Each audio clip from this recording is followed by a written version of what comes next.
네, 그 다음에 20장 45절에 모든 백성이 들을 때 예수께서 그의 제자들에게 이르시되 긴 옷을 입고 다니는 것을 원하며 시장에서 문안 받는 것과 회당의 상조와 잔치의 상석을 좋아하는 서기관들 상가라. 저희는 과부의 가산을 삼키며 외식으로 길게 기도하니 그 받은 판결이 더 중하리라 하시니라. 예수께서 눈을 들어 부자들이 연복에 21장입니다. 연복에 헌금 넣는 것을 보시고 또 어떤 가난한 과부의 2렙돈 넣는 것을 보시고 가라사대 내가 참으로 너희에게 말하노니 이 가난한 과부가 모든 사람보다 많이 넣었도다. 저들은 그 풍족한 중에서 헌금을 넣었거니와 이 과부는 그 부차한 중에서 자기 있는 바 생활비 전부를 넣었느니라 하시니라. 아멘. 자, 이 말씀의 특징은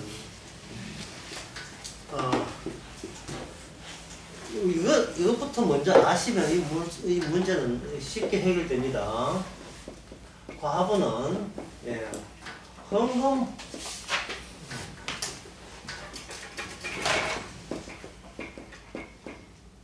헌금하는 자가 아니고요. 과부는 헌금의 수혜자입니다. 헌금의 혜택을 받아야 될 사람이에요. 이 과부 자체가 일종의 헌금함이라고 보면 돼요. 헌금함. 여기서 구약의 율법에 나오는 과부와 나그네 그 수혜자의 삼중세대예요. 과와 과부와 나그네. 과부와 나그네 플러스 어떤 분이거든요. 플러스 어떤 분. 이분은 뭐냐면 바로 주님이십니다. 하나님이십니다. 하나님께서 과와 과부와 나그네와 더불어 함께 계셔요. 그래서 이스라엘 백성들이 율법으로 헌금을 보이지 않는 하나님께 헌금을 하거든요. 헌금을 할 때 하나님은 보이는 이 사람들 경고해서 내한테 헌금하라는 거예요. 이 사람들 보이는 과와 과부 나그네를 경고해서 하라는 거예요. 이들을 통해서 나한테 헌금하라는 겁니다. 왜냐하면 이 과와 과부의 이 생산, 이들의 생산 또는 출현은 바로 뭐냐 하면 출애굽 정신의 유효성을 말하거든요. 출애굽 정신이 아직도 살아있다는 뜻에서 그 시대에 과와 과부 나그네가 계속해서 만들어져요. 갑자기 남편이 죽는다든지 갑자기 아버지가 엄마가 다 죽는다든지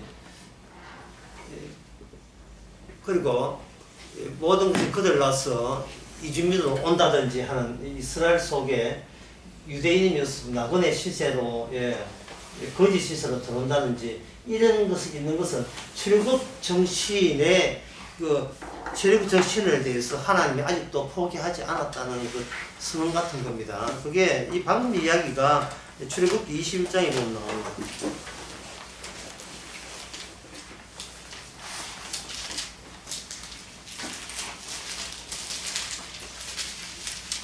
출애굽기 22장이요. 22장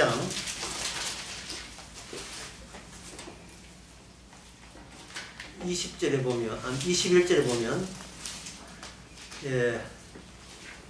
너는 이방 나그네를 압제하지 말며 그들을 학대하지 말라. 너희도 애굽 땅에서 나그네였음이라. 너는 과부와 과를 해롭게 하지 말라.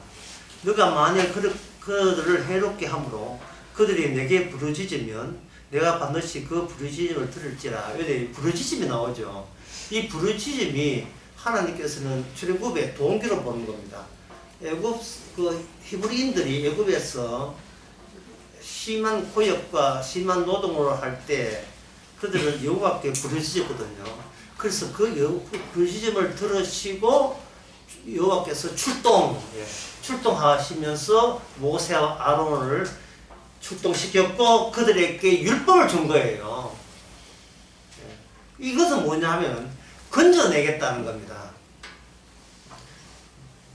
과와 과부의 나그네 되게 했던 그 삶의 정황 자체에서 그들을 건져내는 동시에 과와 과부 나그네를 학대하는 그들에 대해서 내가 심판하는 하나님으로 나타내겠다는 겁니다. 심판하는 하나님으로. 과와 과부의 이 삼동세태의 특징은 뭐냐 하면 이 땅에서 아무도 그들을 도와줄 사람이 아무도 없어요. 일가천천이고 아무도 없어요. 단 아무도 없는 거예요. 아무도 없으니까 어떻게 됩니까? 사람에게 도움을 받을 통로는 다 끊긴 거죠. 사람으로부터 어떤 도움을 받지 못하는 지경에서 사람들에게 압제당하는 두 가지 요소. 사람에게 어떤 도움을 받지 못한다. 그 모든 것이 다 힘들게 살고 1번 힘들게 살고 모두 그 힘듦에 대해서 어떤 도움을 받지 못하고 다 끊어졌다. 이 두 가지 요소를 갖추고 메시아가 와요. 예수님 오신다. 예수님에 대해서 누가 도와줬어요? 아무도 안 도와줬어요. 그 예수님은 이 땅에 일가친 적 없습니다. 심지어 예수님은 인자는 머리에 둘 것도 없어요. 이 무엇을 의미합니까? 내가 과하고 내가 과부고 내가 나그네다.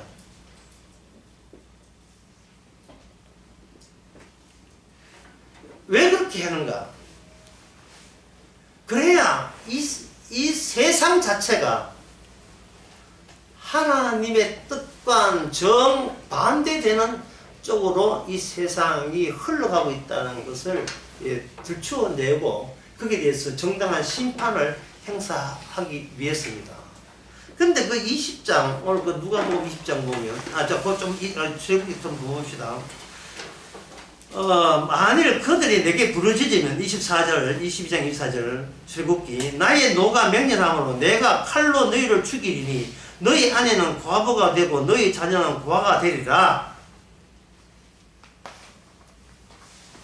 그렇게 되어 있어요. 그러니까 이건 뭐냐면은 고아가 아니고 과부가 아니고 나그네 아닌 사람의 허점이 뭐냐 하면은 고아와 나그네의 입장을 생각 못하는 것이 그들의 치명적인 취약점이라는 거예요. 더 쉽게 말해서 부자의 이재용 같은 사람 부자의 가장 단점은 뭐냐? 과부 나그네가 얼마나 아슬아슬하게 살아가는지를 그 함을 본인이 체험을 안 했으니까 알 수가 없는 거예요.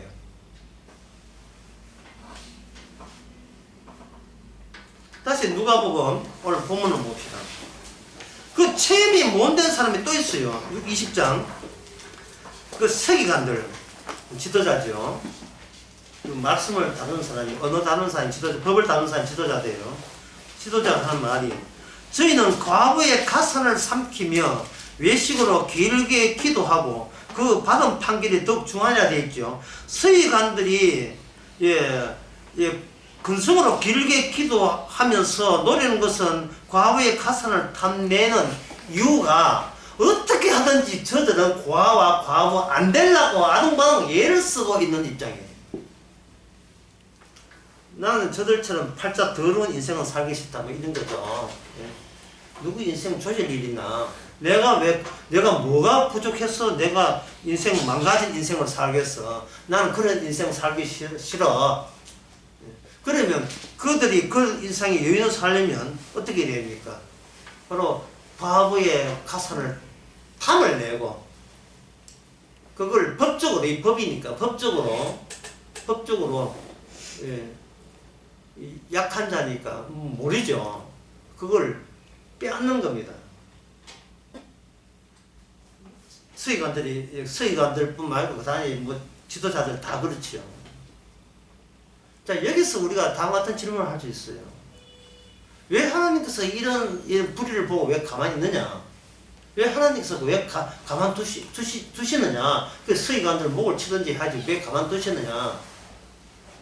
이 서기관들 이런 물된 사람이 있어야 과와 과부 나그네가 생성될 게 아니겠습니까? 듣는 과, 과학, 나그네 기분 되게 나쁘지만 네가 있음으로써 세상을 심판할 수 있는 근거 마련이기 때문에 네 좀 참아라. 예. 팔자르니 하고 생각해라. 내가 갚아줄게. 문제는 과와 과부와 나그네가 자기 신세에 대해서 이걸 흔쾌히 하나님의 뜻으로 안 받아들인다는 게 문제예요. 나도 언젠가 떡떡거리만 살겠다는 그런 의도를 갖고 있는 거예요. 근데 그렇지 않은 사람이 거의 없어요. 가난하다. 한마디로 그 당시에 최빈곤층이잖아요. 최빈곤층의 소망은 이것보다 더 빈곤할 수 없을까? 뭐 이걸 소망을 하지 않아요. 배를 이어서 내 자식은 이렇게 살서는 안 된다. 뭐 이런 거지. 자식 불러놓고 자식아 우리 가난하지? 어머님 너무 가난해요. 다 내 덕인 줄 알아라 이것은. 뭐 이렇게 자식한테 이런 이야기를 하는 사람이 없잖아요. 있어요. 근데 21장 이 가난한 이 과부는 아까 최재한 양에서는 자기하고 작별하는 것을 그렇게 영광스럽게 생각하는 겁니다. 마지막 생활비예요. 야, 요것 다 내면 드디어 나는 더 이상 나한테 낼 게 없어요. 내가 낼 게 없으니까 더 이상 내 멱살 잡고 닭달 낼 게 없어요. 다 틀었으니까. 또 사렙다 과부 비슷하게 엘리야 시대에 마지막 남은 마지막 입세가 아니고 마지막 남은 미끄러 그거 이제 둘이 죽겠다고 아들하고 같이 죽겠다 하는데 그걸 내려면 그거 마지막 아름다운 최후의 파티도 그걸 내려면 엘리야가 뺏어 먹잖아요. 콩고물 먹는 걸 뺏어내지 그걸 뺏어 먹어요. 아 독하죠. 제대로 죽으라 이 말이지. 죽는 폼 내지 말고 죽으려면 제대로 죽어라. 이거 과부 제대로 죽는 거예요.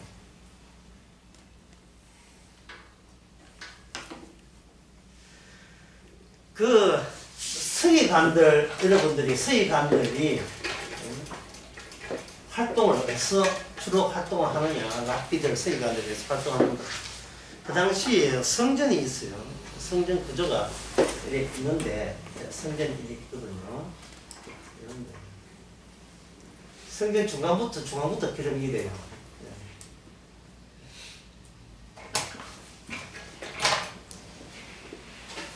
요거 지성소 플러스 성소, 지성소 플러스 성소. 요 바깥에 뜰에 물두명 있고 여기 재단이 이렇게 있어요. 이렇게 되어 있어요. 그렇게 이렇게 계단 8개 있고요. 8개 이렇게 하던 재단 있고 요 바깥에 계단 바깥에 요 행각이 있어요. 행각 이쪽이 뭐냐 하면은 이게 이스라엘의 뜰이에요. 이스라엘 뜰이죠.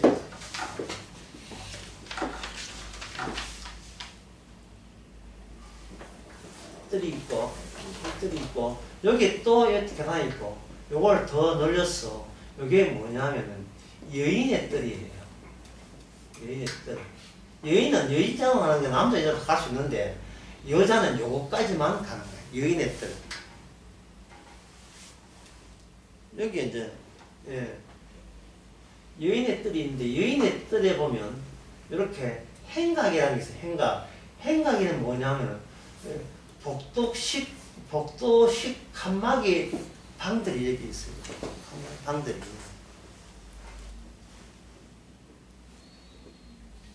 여기도 행각이 있고 여기에 주니어 랍비들 여기 신참 여기 시니어 랍비들 고참 랍비들이 여기서 이제 있고 여기 이제 솔로몬 행각이 있어요. 솔로몬 행각에서 오순절 성령이 일어났던 그때가 있습니다. 그래가지고 이거 이렇게 한 뜰이 돼요. 이렇게 한 뜰이 되는데 요 뜰 바깥에 무슨 뜰이냐면 요게 이방인의 뜰이 이방인의 뜰.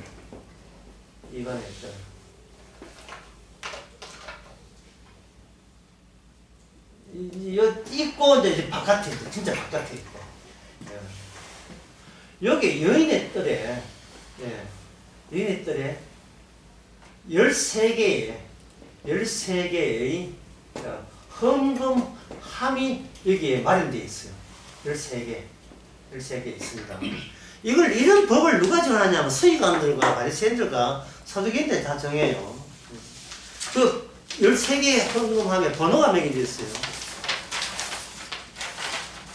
1번은 뭐냐면 처음 난 초태생의 속전을 거기다가 헌금하러 두는 거야. 초태생의 속전. 누가복음 2장에 보면 그 마리아가 예수님 할 때 여기 여인의 뜰까지 가서 우리 아들 장자 태어났습니다. 이거 속전을 드리는 그 헌금함. 두 번째가 산모의 정결례.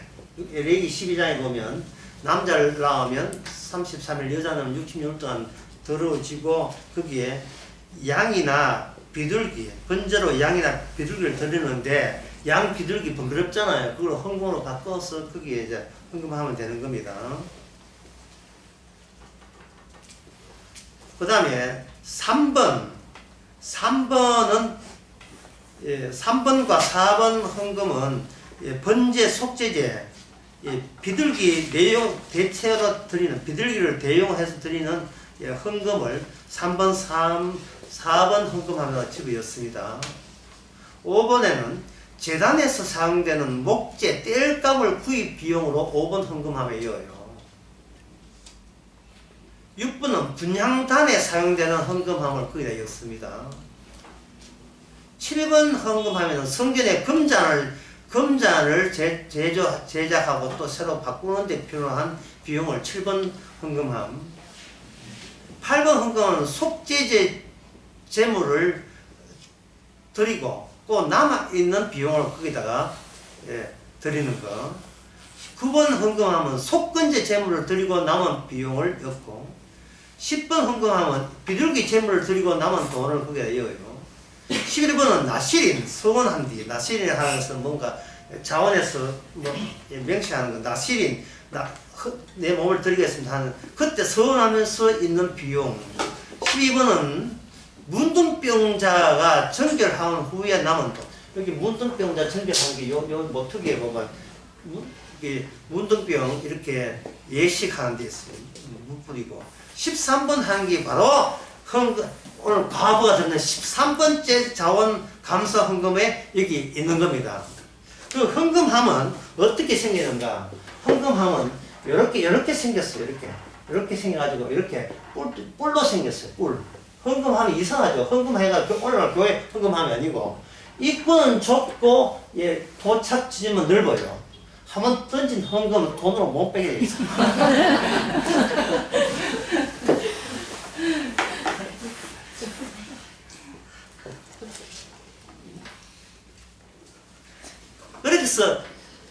그러니까 이 법을 했던 이 자들이 13개를 해놓고 뭐를 감시하겠어요? 제 헌금에 제대로 헌금이 탁탁 들어가는지를 이게 지켜보는 역할이 그들은 하나님의 일이라고 생각하는 거예요.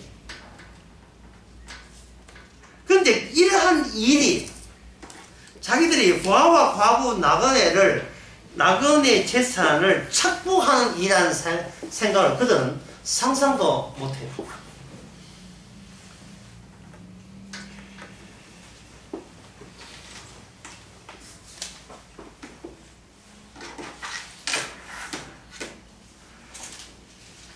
신명기 14장 이제 신명기 14장 한번 봅시다.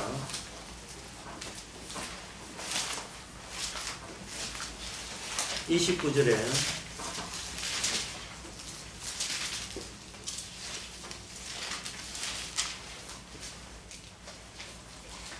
자, 이제부터 좀 어렵습니다. 너희 중에 풍기시나 기획이 없는 레인과 내 성중에 우거하는 객과 및 고아와 과부들로 하여 먹어 배부르게 하라. 그리하면 내 하나님 여호와께서 내게 손으로 하는 범사에 내게 복을 주시라. 이래 있어요. 그러니까 의도적으로 하나님께서는 전쟁을 일으키든지 어떻게 해서 어떤 집안을 작살을 내요. 박살을 내버린다. 다른 집안은 아빠, 엄마 이렇게 행복하게 하하 웃으면서 이렇게 뭐 크리스마스 때 같이 잘 보내고 이러는데 그 집안은 모든 게 작살 나가지고 세상적인 어떤 기쁨이라든지 세상적인 남이 누리고 있는 즐거움을 못 누리는 그러한 집구석을 하나님께서 의도적으로 만들어버립니다. 그럴 때 그 당사자가 얼마나 좌절하게 인생에 대해서 얼마나 자기 인생을 혐오하고 좌절하겠습니까? 이건 뭐냐, 이건 내 인생. 왜 나는 무슨 팔자가 남들처럼 살 팔자도 못해. 이건 뭐야? 나만 왜 뭐 이 지경이야? 나만 왜 이 지경이야? 얼마나 자기 인생을 서러워하겠습니까? 다른 사람들이 살아가는 모습과 차이 나잖아요. 그것도 나쁘게 차이 나잖아요.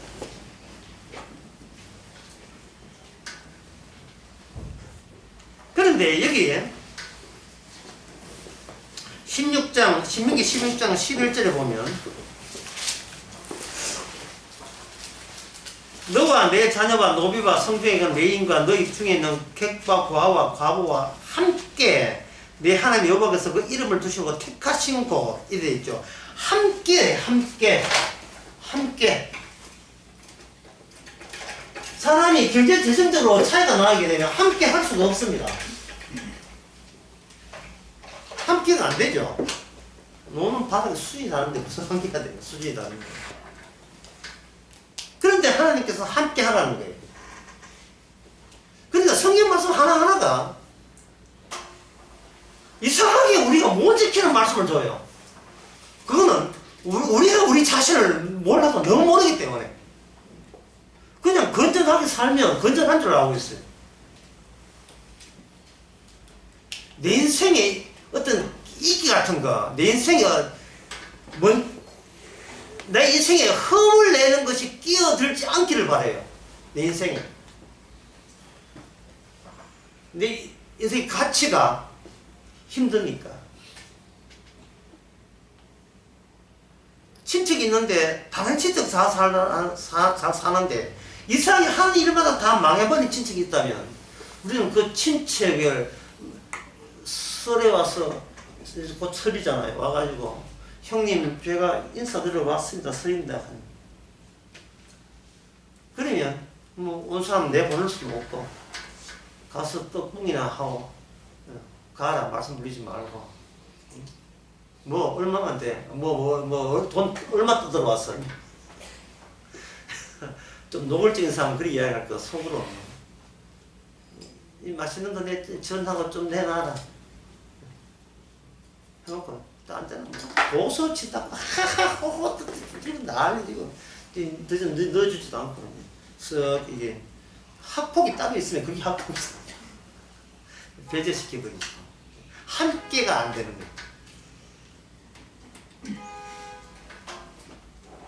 12절에 보면 16절 12절 너는 애굽 땅에서 종되었던 것을 기억하고 이랬다고요. 아까도 이야기했지만 고아와 과부 나그네를 앞장세워서 너희들이 여전히 출애굽 정신을 아직도 유지하고 있는지 아니면 그것이 날아가 버렸는지를 묻고 있는 겁니다. 자, 출애굽 정신이 뭐냐? 그래서 출애굽 정신이 뭐냐? 14절에 보면 16장 14절에 절기를 지킬 때는 너와 내 자녀와 노비와 성중에 거하는 레인들과 객과 고아와 과부와 함께 연락하라. 여기 함께 나오죠. 출애굽 정신은 이겁니다. 우리는 아무것도 가진 게 없었다. 이게 출급 정신이야. 얻는 데서 있게하고 주는 데서 살리는 것처럼 출급 정신이라는 것은 우리는 거기서 애국에서 빠져나갈 힘도 없었고 재주도 없었고 단합도 안 됐을 뿐더러 애국에서 나온다는 자체가 인간의 아이디어가 결코 아니었다는 거예요. 그러면 오늘 누가복음의 그 21장에 나온 과부는 내가 헌금하면 마지막 생활을 되는 것은 이거는 본인의 의지가 아니에요. 출급 정신이라는 것은 무슨 뜻이냐 하면은 나는 나의 의지에 의해 사는 게 아니다. 이 정신입니다. 나는 내 뜻에 의해서 살아가는 게 아니다. 이걸 달리하면 사는 게 기적이다. 여기서 앞에 하나 뭐 붙이면 더 좋지요. 출애굽 정신 안에서 사는 게 기적이다. 그냥 사는 건 기적이 아니에요. 출애굽 정신 안에서 사는 게 기적이에요. 출애굽 정신이라는 그 위치, 아까 첫째에 위치했죠. 그 위치 안에 사는 거예요. 그걸 신약에서는 예수 안에 사는 겁니다. 내가 홀로 살지 않고 예수 안에 예수님의 보호를 받고 용서를 받고 예수님의 사랑을 받고 사는 게 이게 기적이 되는 겁니다. 그러면 제가 대구 강의에서 있듯이 사랑이라는 것은 전제가 뭐라고요? 누굴 사랑하지 않는 거라고요? 사랑은 나를 사랑하지 않는 거예요. 나는 내놓을 게 없으니까. 개코도 내놓을 게 없으니까. 심지어 내놓을 게 없기 때문에 사랑을 안 해도 할 수 없어요. 왜? 내가 뭐 주고받는 관계가 아니기 때문에요. 그냥 맹탕, 과와 과부 신세로 애국에서 나왔잖아요. 그 정신이에요. 그 정신. 따라서 그 정신 모일 때에 뭐 전답 좀 입고 잘 산다? 네의 진짜 진면목은 네 옆에 있는 과와 과부 나그네가 진짜 네 모습이지. 지금 잘 먹고 잘 사는 것은 이게 내 모습이 전혀 내 모습과 어울리지 않는다는 거예요. 신명기 그 8장 한번 봅시다.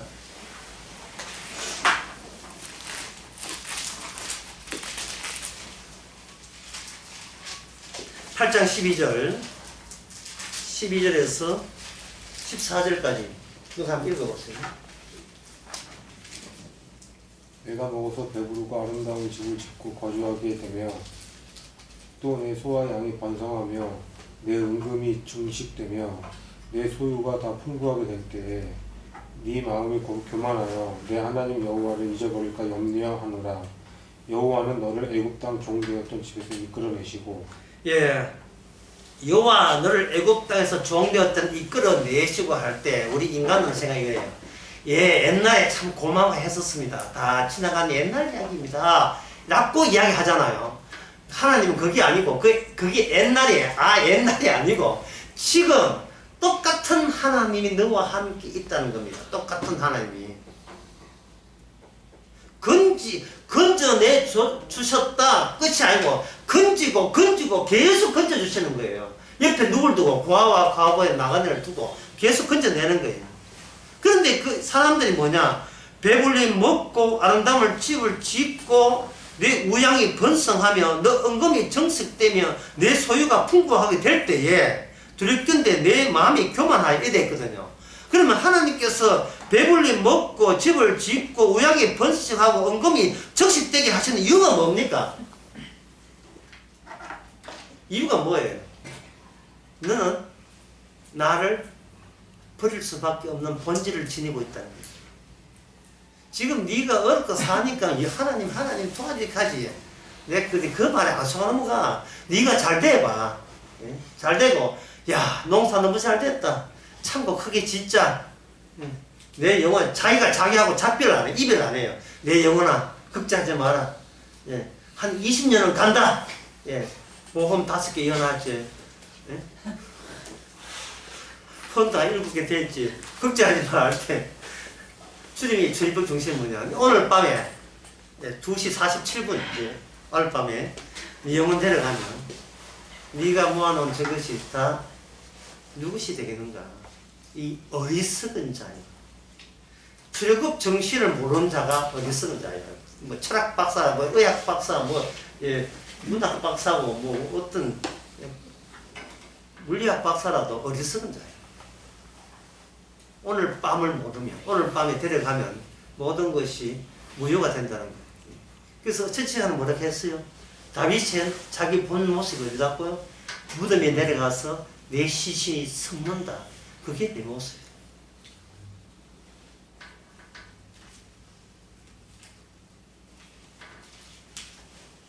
이게 바로 함께입니다. 그 다음에 그게 신명기에 나왔고요. 그 다음에 신명기 26장 13절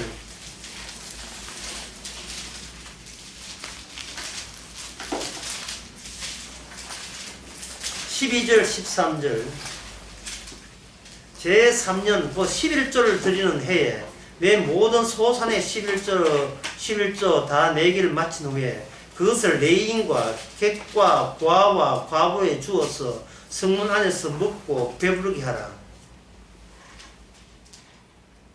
그 11조를 줄 때에 마음 자세가 땅이 없어서 생산물이 전혀 없다는 그 상태가 나의 본디 내 위치였다는 거예요. 내가 땅이 없으니까, 생산물이 없으니까 레인도 그게 자기 땅이 없어요. 과와 나그네 과부는 역시 자기 땅이 없고요. 그러니까 이게 무엇을 의미하냐면 도와주라는 의미가 아니고 위치를 바꿔라는 거예요. 땅 없어 자력으로 살 수 없는 저 모습이, 저 모습에서 누가 함께 있다? 하나님이 함께 있다면, 그러면 가진 게 있어서 내 혼자 사는데 내 쪽은 하나님이 계시다 안 계시다? 안 계신 거예요. 그럼 어떻게 해야 돼요? 고아와 과부 나가래 찾아가가지고 예? 도와주세요 뽀빠이 하듯이 도와주세요 하면서 내 가진 것을 주는 거예요. 이건 내 거 아니고 당신 겁니다. 11조를 드린다는 말은 다 줬다는 뜻이에요. 다 주고 난 뒤에 예, 제발 10분의 9는 좀 주세요. 이게 11조거든요. 다 주고 난 뒤에 10분의 9는 예, 받는 거예요. 그럼 9배나 더 받네. 9배 더 받는 게 만물의 위치가 과와 과부 나은에 있다면 우리는 10분의 1을 가졌어도 만물에 종속된 입장에 있습니다. 종속이에요, 종속. 우리가 하나님께서 우리를 구원할 때는 예수님이 맏아들 되는 게 맏이라 하는 것은 맏이 있고 내가 있는 게 아니고 우리는 그 맏이에 철저하게 종속되는 겁니다. 맏에게 일어났던 거 맏이가 얻게 되는 그것이 바로 우리의 같이 그게 공유하게 되어 있어요. 합쳐야 하는 겁니다.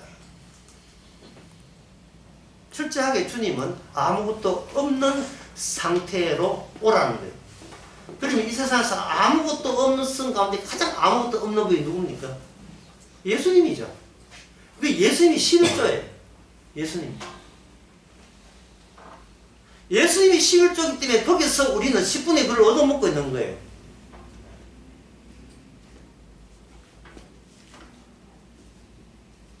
구제가 아닙니다. 도와주는 게 아니에요. 반대로 도와주세요 하면서 내는 거예요. 도와주면서. 지금 제가 이런 이야기 하면 여러분 궁금해 미칠 거예요. 요즘 고아와 과부 나그네가 어디 있습니까? 뭐 이래 할 거예요. 없어요. 이게 고아와 과부 나그네를 이 신명기 문항을 옛날에 바리새인들이 이걸 했거든요. 바리새인들을 할 때 법적으로 했어요. 법적으로 하니까 소위 삥 뜯는 거지, 삥 뜯는 거. 예. 과와 과부네 나그네에게 우리가 아니면 네 굶어 죽어라고 하는 그것이 하나의 권력으로 작용하는 거예요. 인간은 누가 누구를 도와주면 하나의 상위 위치에 그 받는 사람은 자기보다 서열상 낮은 위치가 되어버려요. 그 바리새인과 사두개인들이 그래서 문제되는 거예요. 그래서 구제할 때 뭘 불지 말라 합니까? 낙타를 불지 말라 하죠. 아까 그 헌금한 모습이 뭐였어요? 나팔이잖아. 예. 나 구제했다. 예, 옛날에는 고래 모아서 구제해. 11조 모아서 구제한 거예요. 그러니까 그 과거 나그네가 그 사람들이 어디에 종속되겠어요? 반대로. 그 자기한테 구제비 주는 그 바리새인 사도의 말을 듣겠어요? 안 듣겠어요? 안 듣지. 듣지 않을 수밖에. 안 그러면 자기 굶어 죽으니까. 그러니까 제대로 된 구제도 없을 뿐더러 고아와 나그네 과부도 없어요. 왜? 사람들이 돈 있는 사람에게 종속되어 있으니까 이거는 주님을 쳐다보는 고아와 과부는 이 시대에 없어요. 그래서 이 바리새인 지나고 난 뒤에 유럽이 기독교 국가가 됐잖아요. 기독교 국가는 18세기, 19세기, 18세기 산업혁명 나와 난 뒤에 이 구제를 누가 하느냐 하면은 전에는 교회에서 했어요. 11조를 그다서 했는데 여러분 아시다시피 중세 때 그 성직자들이 전부 다 그거 아까 삥 뜯는 것으로 그렇게 된 거예요. 계급이 성직 계급이 그 삥 뜯는 가지고 토지를 사버리니까 모든 토지는 그걸 본권주의라 합니다. 토지가 토기가 피라미드 형식으로 돼가지고 토지 가진 사람이 이거 대장질 하고 있는 거예요. 그래서 중세 지나고 난 뒤에 패스트 일어나고 십자군 운동 이후에는 계약이 성경 계약이 날아가 버리고 인간 대 계약으로 나가요. 존 로크의 사회 계약설입니다. 뭐냐면 그게 민주주의의 시초지요. 인간의 이는 인간이 알아서 의논하면서 한다는 거예요. 이게 뭐냐? 옛날 그리스에 아고라 그 광장에서 민주주의 제도를 했던 그 방식을 그대로 도입하는 거예요. 그러면 구제와 갑은 누가 하느냐? 국가가 맡아서 하는 거예요. 그게 바로 스웨덴 북유럽에서 최초로 시작한 바로 복지정책입니다. 복지정책에서 이걸 시작하는 거예요. 최저생계비, 시급, 상향조정. 고아와 과부를 없애는 거예요. 그러니까 이 시대에 고아와 과부가 없는 거예요. 없어요. 이 20일장에 나오는 과부, 마지막 생활비를 뭘 쓴 용도로 내가 나와 작별하는 용도로 사용해버린 거예요.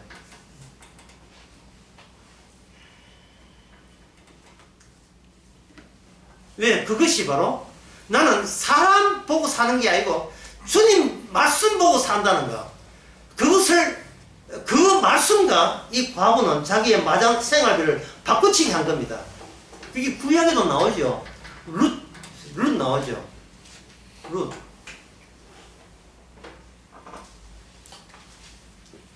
시어머니가 며느리를 보고 시켰어요. 남자 꼬실 때 그래 꼬시는 게 아니다. 이래 꼬신다. 잘 때 밑에서부터 살살 이불 서서 올라가라. 거부할 남자 아무도 없다. 그래서 해고 깍꿍 이렇게 하잖아요.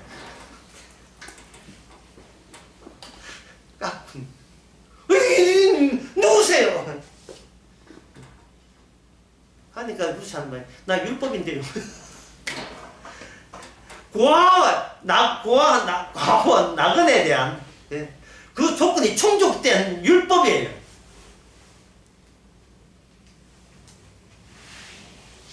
그러니까 가만있어 봐라. 내가 좀 생각 좀 해보고 우리 율법이 있으니까 다른 사람 니보다 선순위가 있으니까 물어보고 포기한다 하면 내가 너그 집안에 돈 내가 다 물어주고 빚지는 건 물어주고 내 아내가 되어라. 그래서 너시 결혼했잖아. 그게 그 율법의 정신에서 뭐가 나오냐? 다윗 언약이 나와.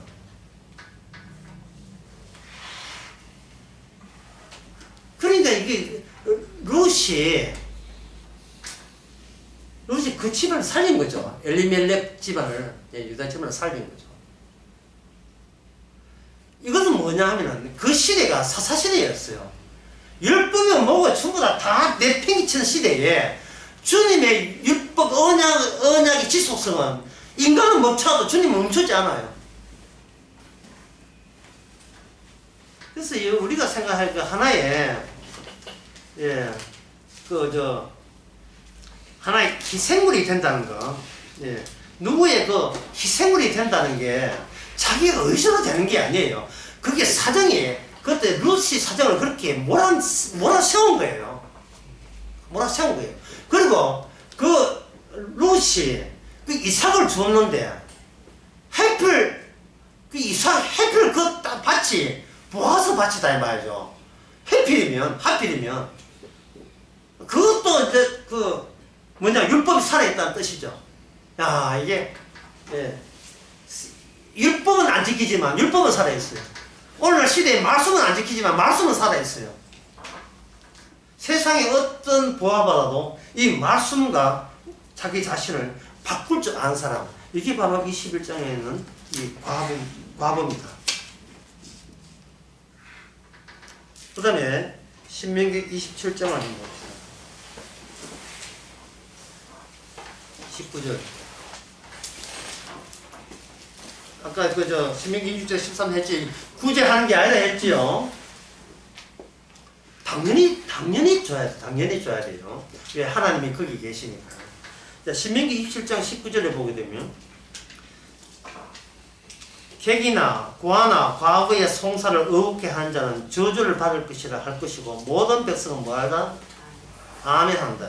이 말씀이 성취가 되려면 쉬지도 않고 객이나 고아나 과부가 계속해서 발생돼야 됩니다. 자, 그러면 여러분들 이제 궁금한 게 객이나 고아나 과부는 왜 생이 납니까? 하나님이 살아계신다면 전능하신 하나님께서는 골고루 모든 사람들이 전부 다 잘 살게 하면 되지 않겠는가? 왜 고아와 과부 불행으로 뒤집어진 그런 가정이 왜 태어나는가? 그 점을 한번 생각해 봐야 돼요.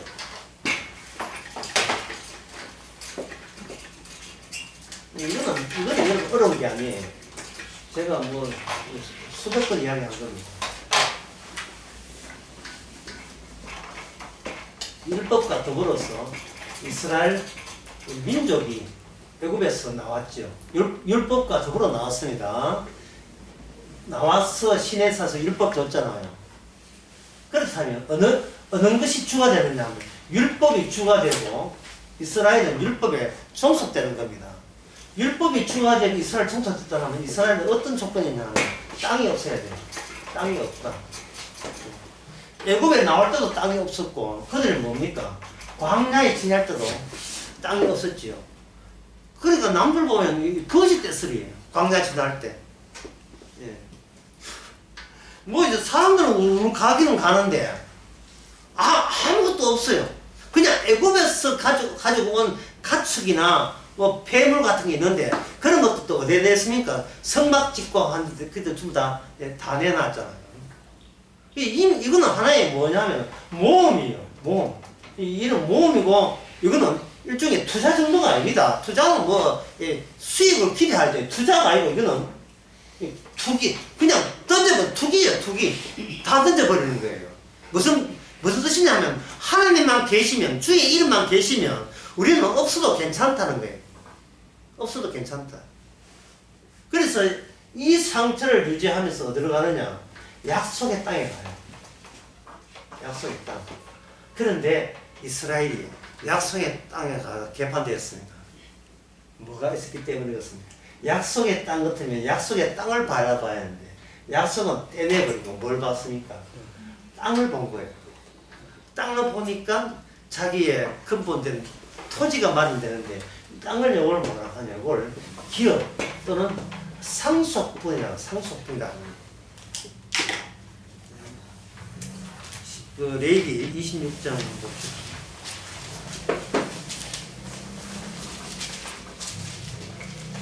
레위기 26장이에요. 25장.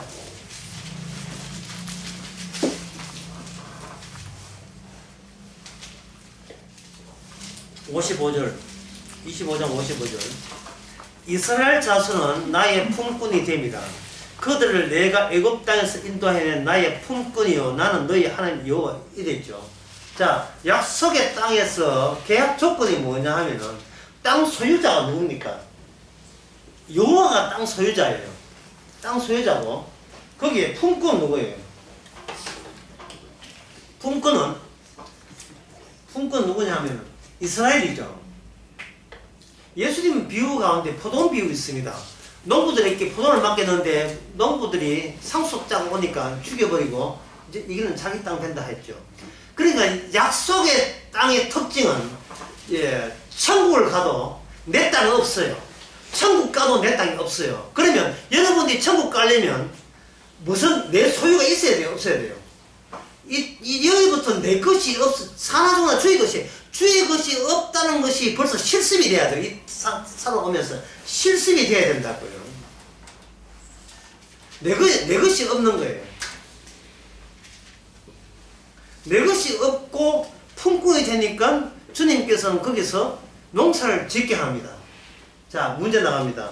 농사를 짓게 되면 자동적으로 농사 짓게 됩니까? 아니면 아무리 열심히 농사 지어도 농사가 안 되는 겁니까? 어느 쪽입니까? 아무리 해도 농사가 안 되게 돼 있어요. 왜냐하면 땅 자체가 창세기 3장에 아무리 그들이 수고를 해도 저주가 있기 때문에. 그러면 저주를 어느 쪽 커버를 해줘야 돼요. 제거를 해줘야 된다고. 그게 뭐냐 하면 그들 가운데 성막이 있어요. 성막에서 땅 없는 레위인들이 제대로 제사 언약을 유지가 되게 되면 땅을 갈고 뭐 슬금슬금 갈아도 고금 이만큼 대충 했는데 포도가 들지를 못할 정도로. 예? 그런데 내가 한 노동이 대가가 아니라 신기한 신기함이 계속 주어지는 거예요. 그럴 때 약속의 땅에 있는 백성들은 땅에 초점을 하지 말고 약속이 계속해서 유효하게 약속대로 지속되는가 여기에 초점을 맞춰야 돼요. 이 약속은 뭐냐 하면 신기함입니다. 신기함. 네, 신기함. 이걸 신기함을 이렇게 표현하면 제일 좋죠. 나는 지인적에 죽어야 하는데 왜 살지? 자기 사는 걸 오히려 어부시할 때 여기 이 사람은 여기 무엇이 포함되어 있으니까 신기함이 포함되어 있죠. 근데 이 약속의 땅이잖아요. 그러니까 이 말을 고쳐야 돼요.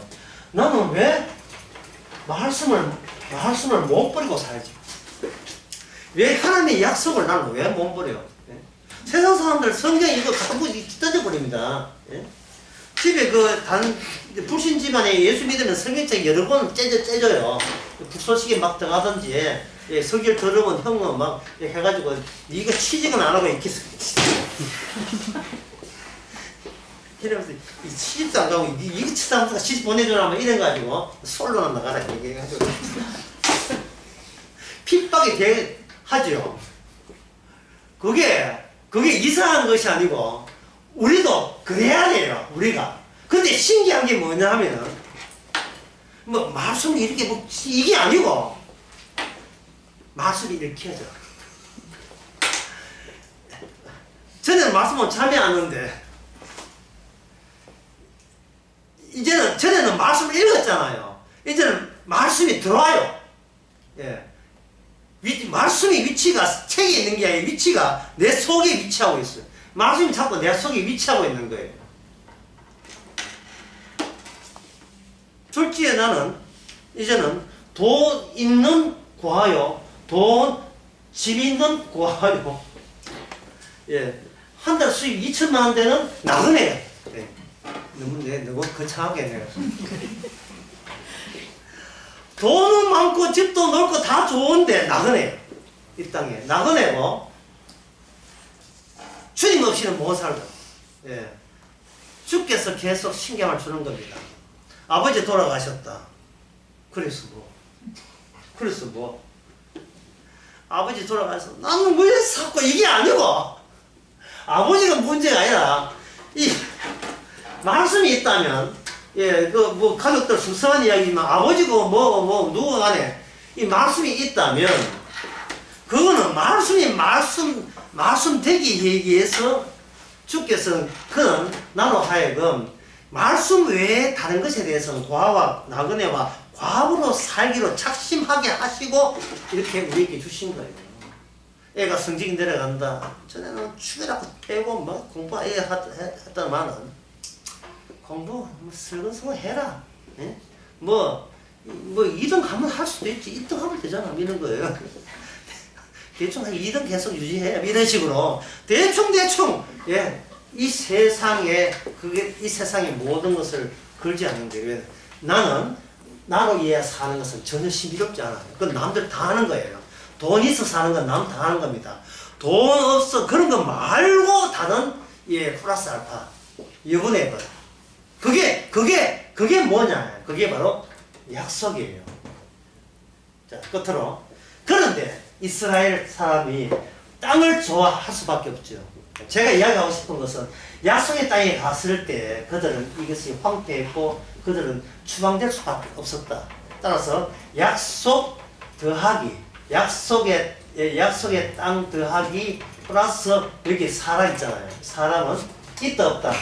여기에 아무도 없어요. 신약에 보면 이기는 신약에 보면 약속의 땅에 부합된 사람은 아무도 없습니다. 그냥 시체 돼야 되고 썩어야 마땅합니다. 주께서는 신약에 다 이루시고 구약에 약속한 것을 여기다 채워서 약속 때문에 너는 이곳에 와 있다. 이 약속의 땅이 바로 뭐냐면 천국입니다. 과부는 이걸 알았던 거예요. 과부는 헌금하는 자가 아니라 실은 뭡니까? 헌금을 받아야 되는 사람이에요. 받아야 되는 사람을 수의관이 삥땅을 다 해버렸죠. 그런데 그게 돼서 과부는 조금 더 개의치 않고 그래야 된다는 거예요. 예. 그게 눈에 보이는 이 세상의 마지막 심판받을 마지막 모습이라는 겁니다. 누가 날 안 도와준다고 섭섭해하지 마시고 예. 본인이나 잘하세요. 우리 자신으로 예, 그 주님이 말씀과 함께 있어서 출애굽 정신을 유지하시는 저와 여러분 되시기 바랍니다. 기도하겠습니다. 하나님 아버지, 이 세상에 고아와 과부여 나그네 예수님처럼 살게 하심을 감사합니다. 아무것도 아닌 그 말씀, 돈 되는 것도 아니고 팔자 펴는 것도 아닌 그 말씀이 우리의 생명인 것을 이제는 알게 하옵소서. 예수님의 이름으로 기도합니다. 아멘.